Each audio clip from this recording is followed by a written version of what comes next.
네, 오늘 하나님 주시는 말씀부터 보도록 하겠습니다. 에베소서 3장 1절에서 13절 말씀입니다. 에베소서 3장 1절에서 13절 말씀 제가 읽도록 하겠습니다. 그러므로 이방 사람 여러분을 위하여 그리스도 예수의 일로 갇힌 몸이 된 나 바울이 말합니다. 하나님께서 여러분을 위하여 일하도록 나에게 이 직분을 은혜로 주셨다는 것을 여러분은 이미 들었을 줄 압니다. 하나님께서는 나에게 그 비밀을 계시로 알려주셨습니다. 그것은 내가 이미 간략하게 적은 바와 같습니다. 여러분이 그것을 읽어보면 내가 그리스도의 비밀을 어떻게 이해하고 있는지를 알게 될 것입니다. 지나간 다른 세대에서는 하나님께서 그 비밀을 사람의 아들들에게 알려주지 아니하셨는데 지금은 그분의 거룩한 사도들과 예언자들에게 성령으로 계시하여 주셨습니다. 그 비밀의 내용인즉 이방 사람들이 복음을 통하여 그리스도 예수 안에서 유대 사람들과 공동 상속자가 되고 함께 한 몸이 되고 약속을 함께 가지는 자가 되는 것입니다. 나는 이 복음을 섬기는 일꾼이 되었습니다. 내가 이렇게 된 것은 하나님께서 그분의 능력이 작용하는 대로 나에게 주신 그분의 은혜의 선물을 따른 것입니다.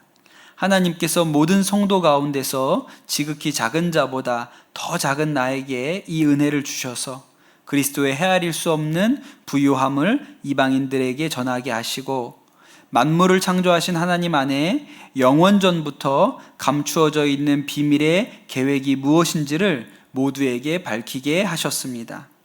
그것은 이제 교회를 통하여 하늘에 있는 통치자들과 권세자들에게 하나님의 갖가지 지혜를 알리시려는 것입니다. 이 일은 하나님께서 우리 주 그리스도 예수 안에 성취하신 영원한 뜻을 따른 것입니다. 우리는 그리스도를 믿음으로써 그분 안에서 확신을 가지고 담대하게 하나님께 나아갑니다. 그러므로 여러분을 위하여 당하는 나의 환난을 보고서 여러분이 낙심하는 일이 없기를 바랍니다. 내가 당하는 환난은 여러분에게는 영광이 됩니다. 아멘. 하나님의 말씀입니다. 네, 어떤 학생이 밤늦게 자율학습을 마치고 학교를 나오는데 할머니 한 분이 이렇게 학교 앞에 교문 앞에다가 보자기를 펼쳐놓고 공책을 팔고 계시더라는 거예요. 안 그래도 새 공책이 하나 필요했는데 늦은 시간이라 이제 뭐 문구점도 연대가 없을 것 같고 그래서 이 할머니한테 공책을 한 권 사야겠다 생각해서 할머니한테 다가갔습니다. 근데 이렇게 할머니를 보는데 그 할머니가 조금 뭔지 모르게 좀 이렇게 음산한 그런 생각이 드는 거예요. 할머니한테 가서 물어봤죠. 할머니, 공책이 얼마예요? 그랬더니 할머니가 1,000원이야. 그렇게 대답을 하셨다는 거예요. 그래서 그럼 한 권 주세요. 그리고 공책을 이렇게 봤는데 할머니가 이 공책을 주시면서 덥석 이 학생의 팔을 딱 잡더니 학생, 이 공책은 비밀이 있어. 절대 뒷장은 펼쳐보지 마. 특히 밤에 혼자 있을 때는 절대로 보면 안 돼. 그렇게 얘기를 하셨다는 거예요. 그래서 1,000원을 내고 공책을 이렇게 받아오는데 겁이 나는 거죠. 두려워요. 그리고 그 비밀이 뭘까? 이게 무슨 비밀이 있는가? 이 공책에 그런 생각이 너무 궁금하죠. 그 집에 왔는데 겁이 나는 거예요. 그래서 엄마 아빠를 다 불러내서 혼자 보지 말라 그랬잖아요. 그래서 엄마 아빠를 다 나오라 그래서 엄마 아빠를 앉혀놓고 공책의 뒷장을 열어봤습니다. 그리고 깜짝 놀랄 수밖에 없었어요. 왜냐하면 공책 맨 뒷장에 500원이라고 써 있었기 때문입니다.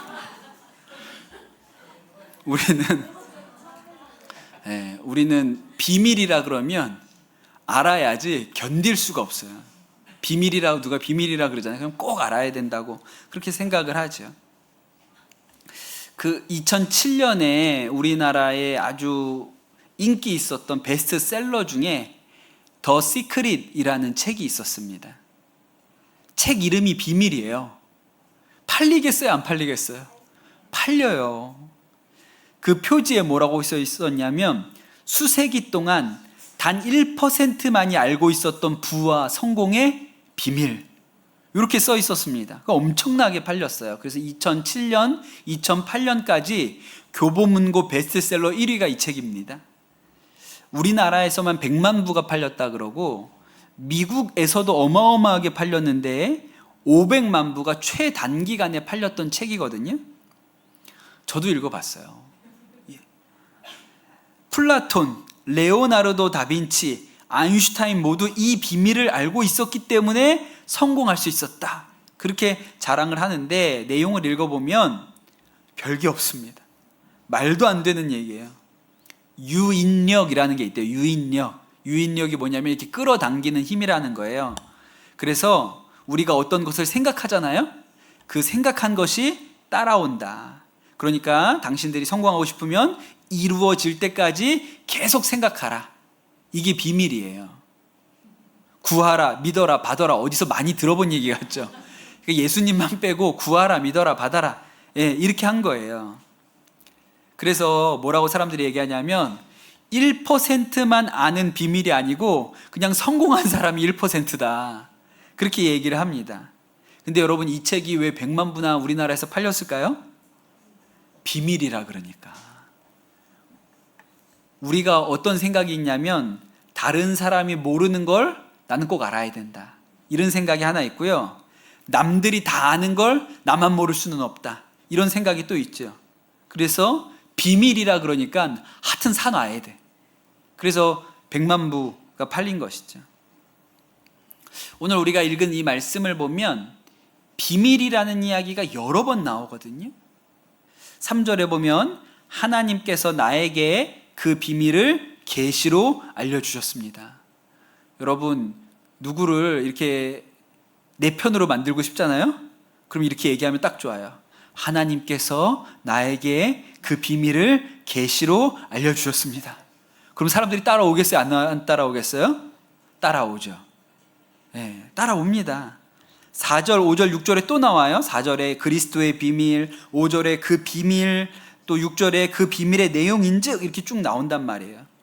사도 바울이 썼던 다른 서신들을 봐도 사도 바울이 비밀이라는 얘기를 많이 하거든요. 고린도전서 4장 1절에는 사람이 마땅히 우리를 그리스도의 일꾼이요 하나님의 비밀을 맡은 자로 여길지어다. 내가 누구냐? 하나님의 비밀을 맡은 자다, 그렇게 얘기해요. 또 골로새서 1장 27절에는 이 비밀은 너희 안에 계신 그리스도시니 곧 영광의 소망이니라, 또 그런 말씀이 있습니다. 그래서 교회 안에서도 성도들을 보면 남들이 모르는 어떤 신비한 비밀을 찾으려고 노력하는 그런 교인들이 많아요. 네. 남들이 모르는 어떤 신령한 지혜를 나는 좀 알아야겠다, 비밀을 알아야겠다, 이런 생각을 하는 성도들이 많습니다. 제가 작년 6월에 찾아보니까 작년 6월에 요 비슷한 설교를 한 적이 있는데, 제가 고등학교 때 그 유행했던 책 중에 바이블 코드라는 책이 있었어요. 그 책이 나와가지고 굉장히 센세이션 했습니다. 교회에서뿐만 아니라 일반 뉴스에도 나올 만한 책이었어요. 그게 무슨 책이냐면 히브리어 성경을 그 띄어쓰기를 다 빼고 그 히브리어 성경에 있는 글씨로 행렬을 만들어서 첫 글자만 따서 읽으면 예언이 나온다는 거예요. 이게 좀 복잡한데 간단히 말하면 초성 퀴즈 비슷한 거예요. 우리로 치면 기역, 디귿, 시온, 미음 뭐 이렇게 한 다음에 맞춰보라 뭐 이런 식의 말이거든요. 그러면서 거기에 뭐 별의별 일들이 다 예언되어 있다 뭐 이런 책이었어요. 그래서 그게 화제도 되었고 진짜냐 아니냐 이런 얘기들이 막 많았습니다. 그 고등학생 때 이런 얘기를 들었으니 이게 얼마나 혹했겠습니까? 그런데 그때 제가 속해 있었던 우리 동아리에 어떤 형이, 한 살 많은 형이 뭐라고 얘기했냐면, 하나님이 하나님의 뜻을 알려주기 위해서 성경을 사람들한테 주셨는데 그러면 읽고 이해할 수 있게 주셨겠지 뭐하러 암호를 만들어서 숨겨놓으셨을까? 자기는 그게 가짜라고 생각한다는 거예요. 근데 그렇게 얘기를 하는데 되게 설득력 있더라고요.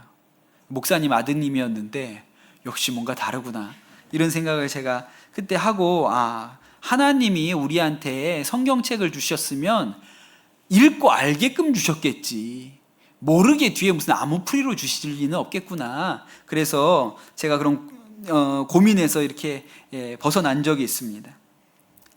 그런데 사람들 안에 어떤 마음이 있냐면, 남들이 모르는 것을 나는 알고 있다, 남들이 모르는 진리를, 비밀을 나만 알고 있다, 이런 영적인 교만이 사람들 안에 있어요. 그게 이단에 빠지는 사람들의 중요한 동기가 됩니다.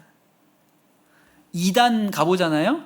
그럼 비밀이라는 말을 많이 써요. 구원파에서는 죄사함 거듭남의 뭐라고요? 비밀이라고 가르쳐줘요. 죄사함 거듭남의 비밀이 있대요. 죄사함도 알죠, 거듭날도 알죠, 근데 비밀은 몰라. 그러니까 그건 뭐지? 우리가 모르는 뭔가가 있나? 이런 생각이 드는 거예요. 근데 여러분, 죄사함 거듭남이 비밀이에요. 죄사함 거듭남 말고 다른 비밀이 있는 게 아니고 죄사함과 거듭남이 비밀이라니까요. 그러면서 그 사람들이 사람들을 현혹하려고 바울도 자기가 비밀을 알고 있다고 하지 않았느냐, 교회에서는 안 가르쳐주는 그런 성경의 비밀을 우리는 가르쳐준다, 그렇게 얘기를 합니다. 초기 교회, 초대 교회에도 영지주의자라는 사람들이 나타나서 영적인 지혜가 있어야, 영적인 깨달음이 있어야 구원받는다, 이렇게 가르쳤던 사람들이 있어요. 그런데 여러분, 바울이 말하는 그리스도의 비밀은 남들이 모르는데 나만 알고 있는 어떤 진리, 이런 게 아니에요. 전혀 그렇지 않습니다. 그 비밀이라는 것이 이미 다 천하에 드러나 있어요. 그래서 제가 그 작년에 그 바이블 코드 얘기하면서 설교 제목을 뭐라고 붙였냐면, 비밀은 없다, 그렇게 했어요. 비밀 없어요. 여러분, 지금도 비밀 없습니다. 비밀은 숨겨져 있는 게 아니고요, 이미 다 알려져 있어요. 오늘 말씀에 그렇게 나온다니까요. 9절에 보면 만물을 창조하신 하나님 안에 영원전부터 감추어 있는 비밀의 계획이 무엇인지를 모두에게 밝히셨습니다, 그랬어요. 모두에게. 특정한 몇몇 사람들, 기도 많이 하고 신령한 사람들만 비밀을 아는 게 아니고 이미 비밀이 다 우리한테, 모두에게 밝혀져 있습니다. 그리고 10절에 보니까 그것은 이제 교회를 통하여 하늘에 있는 통치자들과 권세자들에게 하나님의 갖가지 지혜를 알게 하시려는 것입니다. 교회를 통해서 이 비밀이 알려진다는 거예요. 그럼 여러분, 이 비밀이 뭘까요? 예수님이 하나님의 아들이시다, 이게 비밀이에요. 예수님이 십자가에 죽으셔서 우리의 모든 죄를 용서하셨다, 이게 비밀이에요. 이것을 믿기만 하면 구원받는다, 이것도 비밀이고요. 그래서 구원은 우리의 노력이나 성취가 아니요 은혜로 선물로 받은 것이다, 이것도 비밀이에요. 그러니까 여러분 이렇게 들으시면 시식 저 다 아는 건데 뭘 비밀이라 그래? 뭘 모르는 거를 알려줘야 비밀이지. 저거 다 우리가 양육교재에 다 나오는 건데 저걸 뭘 비밀이라고 그렇게 생각을 하실 수가 있습니다. 근데 여러분, 이게 비밀이에요. 씨는 말씀이고 밭은 마음이고 나무는 사람이고 새는 영이다, 신천지에서 이렇게 가르쳐 주잖아요. 그러니까 막 모르는 걸 우리가 아는 것 같아. 여러분, 그게 완전히 헛소리예요. 되도 않는 얘기. 네. 우리는 이미 비밀을 다 알고 있습니다. 모르는 게 아니고 다 알고 있어요.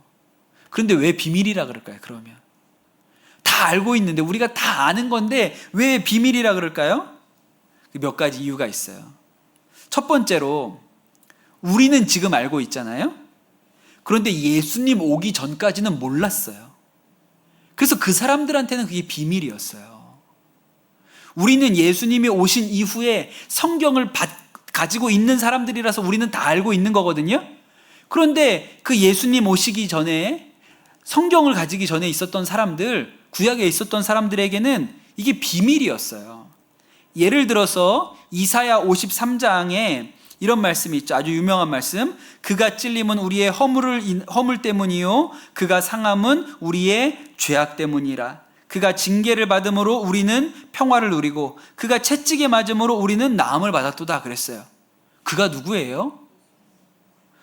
6절에 우리는 다 양 같아서 그릇 행하여 각기 제 길로 갔거늘 여호와께서 우리 모두의 죄악을 그에게 담당시키셨도다 그랬어요. 그가 누구예요? 우리는 예수님이라고 알잖아요. 여러분 비밀을 알고 계시네요. 비밀을 알고 계세요. 비밀을. 그런데 여러분 이게 우리는 너무나도 잘 알고 있는 답인데 그 예수님 얘기 아니야. 뭐 어려울 것도 없어요. 삼척동자도 알아요. 우리 유치부 애들한테 물어봐도 알 거예요. 그런데 예수님의 십자가가 있기 전까지는 이사야도 이걸 몰랐어요. 이사야가 이 예언을 하면서도 본인도 몰랐어. 그가 누군지. 에티오피아 내시가 예루살렘에 올라왔다가 이 두루마리 이사야서를 구해가지고 고향으로 내려가는 길에 마차에서 읽고 있었죠. 그런데 모르겠어요. 이게 무슨 말인지. 여기 나오는 그가 누구야? 선지자 중에 한 사람인가? 근데 빌립이 그 옆에 타가지고 알려주죠. 여기 나오는 그가 누구냐면 얼마 전에 예수라는 분이 십자가에 매달려 죽으셨는데 그분은 죄가 없는 분이다. 우리의 죄를 대신해서 지신 분이다. 그분이 하나님의 아들이시다. 그랬더니 이 에티오피아 내시가 깜짝 놀라는 거예요. 그럼 내가 믿어야지. 그때는 그게 비밀이었다니까요. 아직도 이 예수님이 하나님의 아들이라는 것을 인정하지 않는 유대인들이 있죠. 유대인들은 신약 예수님을 인정하지 않잖아요. 그래서 그 사람들은 이 비밀이 드러날까 봐 이사야서 53장을 아예 안 읽어요. 그들한테는 아직도 이 일이 비밀이에요. 그런데 우리는 어때요? 우린 다 알고 있죠. 저 유대인들은 모르는 비밀을 우리는 알고 있어요.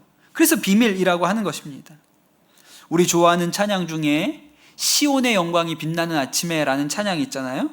그 찬양 가사 중에 어떤 가사가 있냐면 오래전 선지자 꿈꾸던 복을 만민이 다 같이 누린다 그랬어요. 그 옛날에는요 이사야가 이 말을 하고도 그분이 누군지 몰랐어요. 근데 지금은 어때요? 만민이 다 알아요. 그분 예수님이잖아. 그렇게 다 안다니까요. 그래서 비밀이라고 한 것입니다.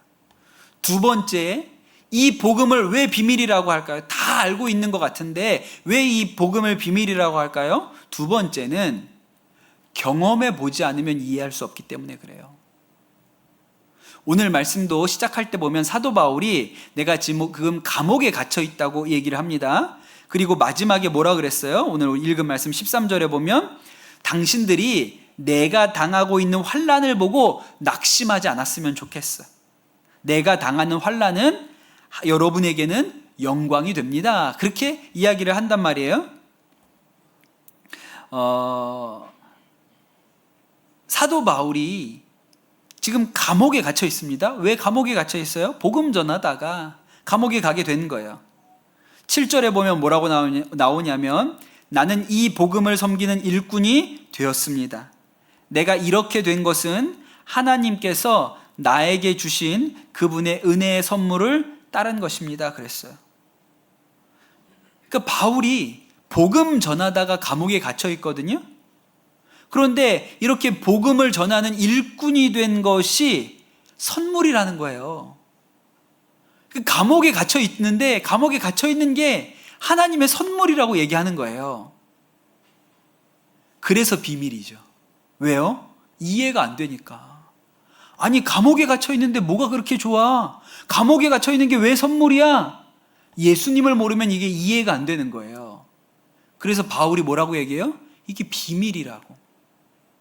예수님을 모르면 이 일이 이해할 수가 없기 때문에 그렇습니다. 제가 설교 중에 여러 번 얘기했죠. 일본의 다하라 요네코라는 목사님 사모님 얘기 여러 번 했잖아요.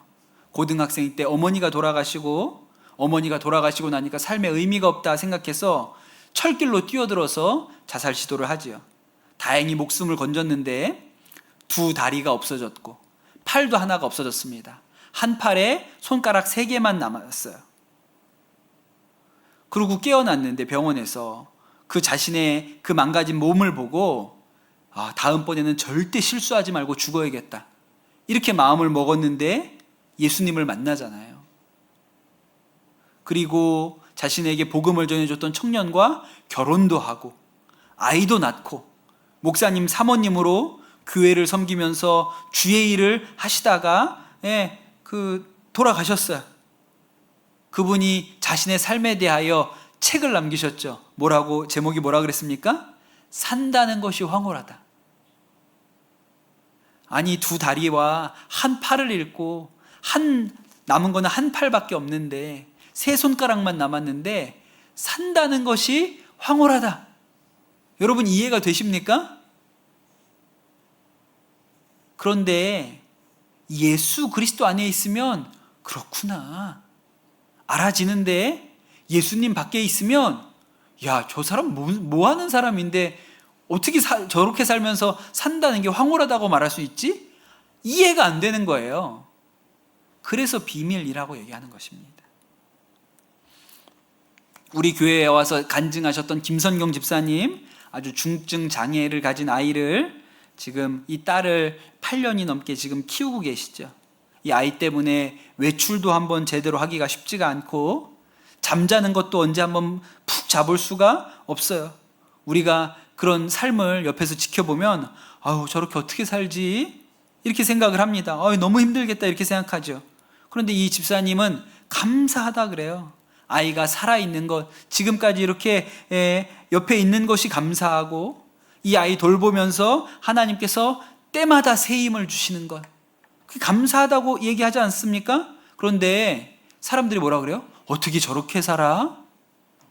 그러니까 그분한테는 비밀인 거예요. 이동원 목사님 아들이신 이범 집사님이 암으로 하나님 앞에 먼저 그렇게 들림 받았죠. 하나님 앞으로 갔습니다. 그런데 이동원 목사님이 아들 투병할 때 어느 날 문득 우리 아들이 진짜 구원받았을까? 걱정이 돼가지고 아침 일찍 전화를 하셨다죠. 야, 범아, 아빠가 너한테 궁금한 게 있는데, 우리가 다 하나님 앞에 서야 된다. 너는 하나님 앞에 설 용기가 있니? 설 자신이 있니? 이렇게 물어봤더니 아들이, 아빠 걱정하지 마. 나 예수님 영접했고 내가 지금 병에 걸려 있지만 이것 때문에 하나님 앞에 더 집중할 수 있어. 그랬더니 이동원 목사님이 그 얘기를 듣고 아들한테, 아들아, 아빠는 하나님이 너를 나보다 먼저 데려가시더라도 하나님 찬양할 거야, 그렇게 얘기하셨다 그러잖아요.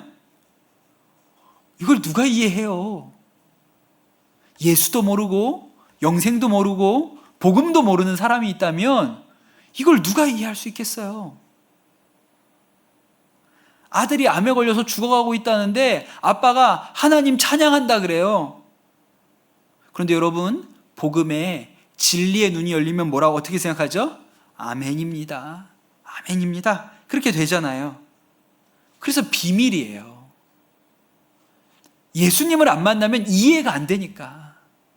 바울이 지금 감옥 안에 있는데도 불구하고 이게 은혜입니다, 이것이 당신들에게 영광입니다 라고 말하는 게 이해가 안 돼요. 근데 나는 그렇거든요. 그러니까 이게 비밀이에요. 또 한 가지, 이 복음이 왜 비밀일까요? 3번째, 왜 비밀이냐면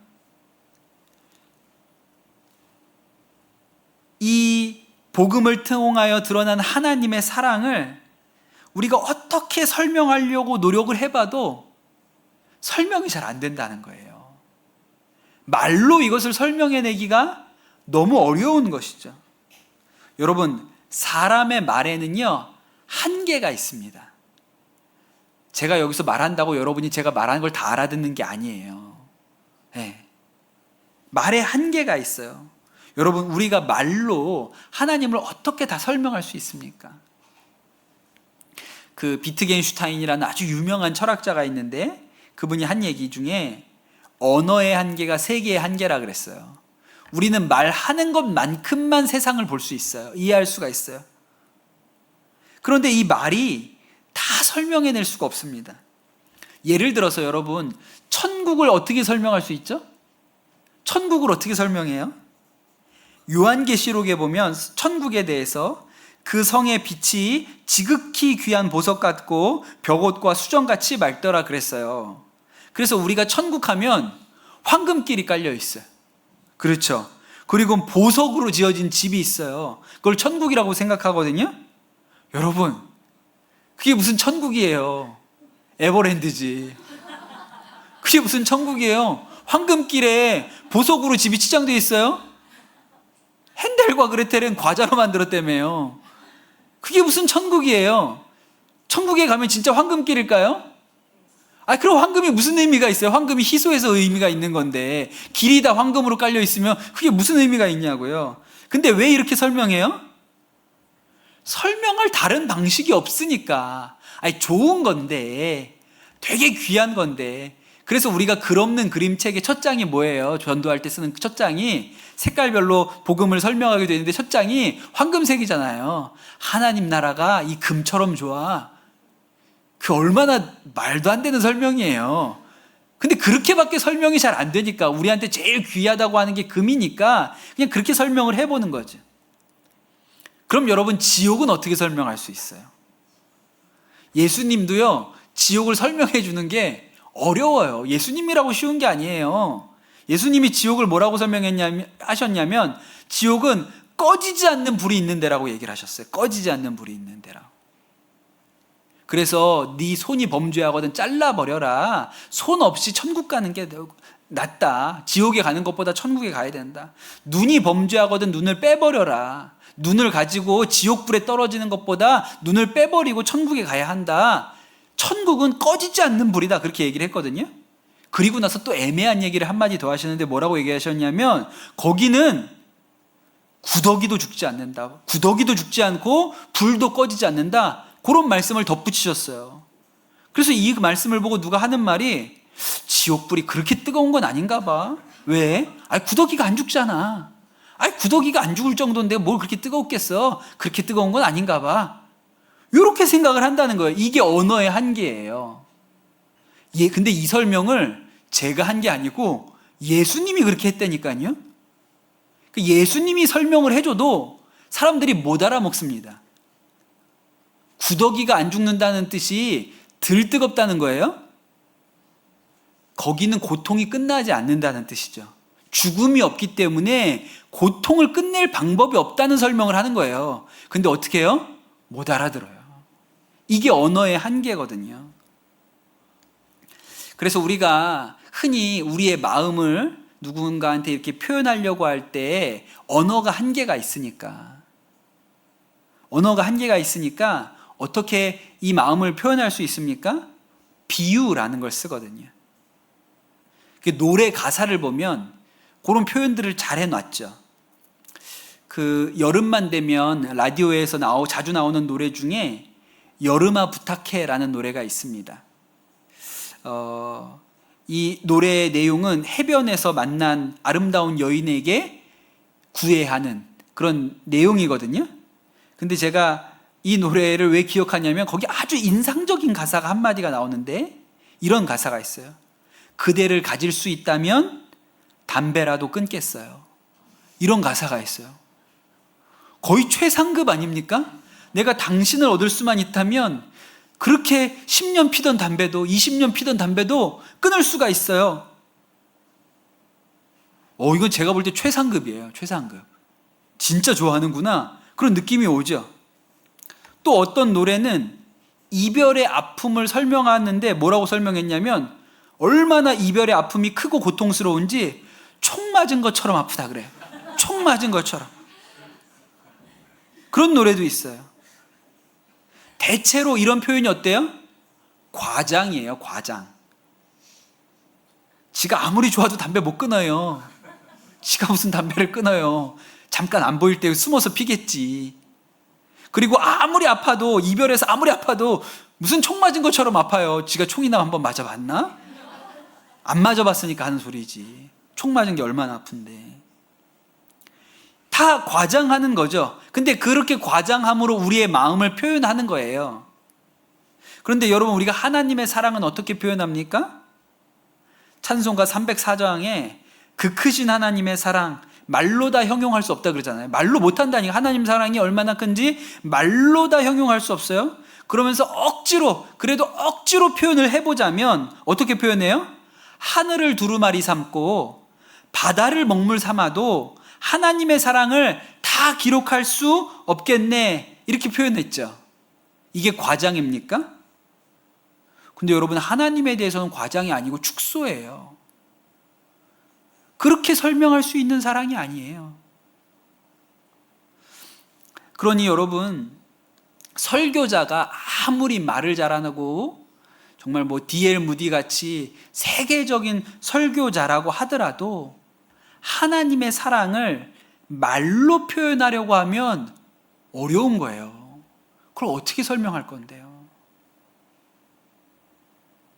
담배라도 끊겠다고 설교를 해야 됩니까? 그러니까 예수님도 이 하나님의 사랑을 우리한테 설명해 주는 일이 사람의 몸을 입고 언어로 설명해야 되니까 너무 어려우신 거예요. 그래서 어떻게 설명하셨어요? 집 나간 아들, 탕자의 비유를 들어서 집 나간 아들이 돌아오기를 기다리는 아버지의 심정과 같다, 이렇게 표현하신 거예요. 근데 여러분, 그게 충분합니까? 우리 아버지는 안 기다리는데, 이해가 안 되는데, 이런 사람도 있을 수 있는 거죠. 순회 선교단의 김용의 선교사님, 진짜 탁월한 설교자이시죠. 달변이시고 진짜 탁월한 설교자이시거든요. 그런데 본인이 경험한 그 예수님의 사랑을 어떻게 설명하시죠, 이분이? 하나님이 세상을 이처럼 사랑하사, 기껏해야 이거예요. 기껏해야. 그 사랑을 이분이 표현하는 방식이 하나님이 세상을 이처럼 사랑하사, 그걸 막 얼굴을 막 붉혀가면서 그러니까 뭐 있는 것 같기는 해. 근데 고작 한다는 설명이 이처럼 사랑하사, 이거예요. 그 정도 설명하는 거예요, 하나님의 사랑에 대해서. 우리가 말로 한다는 것이. 김용의 선교사님이 그 어린이 전도협회 간사였던 때가 있으시거든요.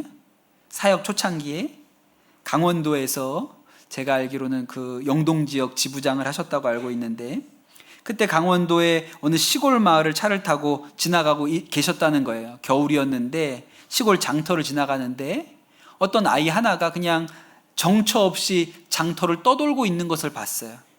겨울인데 얇은 잠바를 입고 나왔어요. 이렇게 보니까 뭐가 좀 이상해, 그러니까 좀 모자른 아이예요.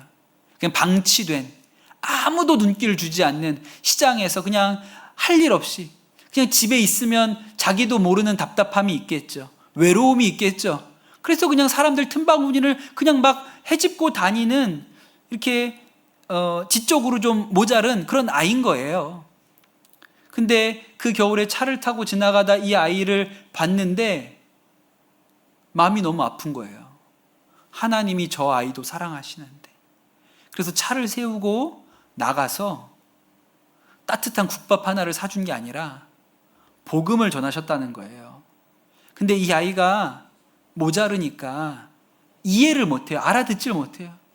그래서 이 아이를 앞에 놓고 저 하늘에 하나님이 계시고 그 하나님이 우리를 너무너무 사랑하시고 그냥 온 몸짓을 다해서, 못 알아들으니까 손과 발로 온 몸집을 다해서 하나님의 사랑이, 하나님이 너를 너무나도 사랑하신다는 것을 하여튼 설명해 보려고 그렇게 애를 쓰셨다고 그런 이야기를 하시더라고요. 그런 거예요. 우리가 그 하나님의 사랑을 말로 다 설명할 수가 없고 말로 다 이해할 수가 없어요. 그래서 뭐라고 말해요? 비밀이라고 말해요. 그래서 비밀이에요. 말로 다 못하니까.